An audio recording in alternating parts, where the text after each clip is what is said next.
اسلام تو اتنا اچھا دین ہے، لیکن کسی کو بھونکنے کی اجازت؟ اگر کوئی بھونکے تو پھر اسلام اپنے قانون نئے نکال لیتا ہے۔ فتح مکہ کے موقع پر آپ سب کو پتہ ہے، مشہور و معروف فتح ہے پوری انسانی تاریخ میں، کہ بغیر قتل و غارت کے اتنا بڑا علاقہ فتح ہونا کہیں بھی آپ کو نظر سوائے فتح مکہ کی فتح کے۔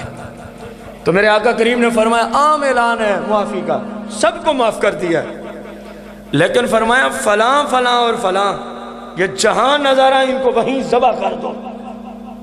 یا رسول اللہ کیوں؟ فرمایا یہ میرے گستاخ ہیں، یہ میری شان میں بھونکا کرتے تھے۔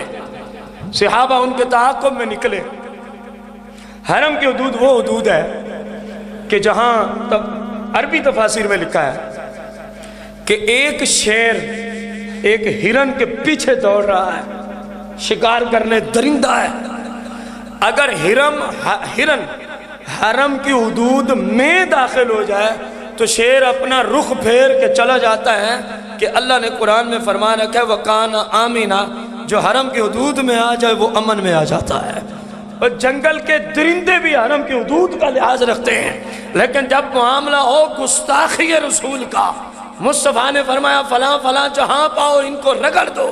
صحابہ ان کے تعاقب میں گئے تو ایک گستاخ کعبے کے غلاف کو اٹھا کے اس میں چھپا پڑا، کعبے کے غلاف میں، اس نیت سے کہ حرم تو حرم ہے نا۔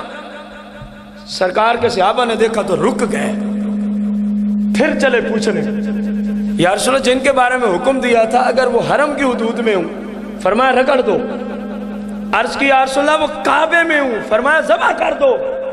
عرض کی یا رسول اللہ کعبے کے غلاف کو پکڑ کے پناہ لے رکھی ہے، فرمایا فَاقْتُلُوا۔ فرمایا وہ گستاخ ہے، اس کو کعبے کے اندر بھی جائے تو معافی نہیں ہے۔ صحابہ نے جا کے اس کو اس حالت میں جہنم رسید کر دیا تھا۔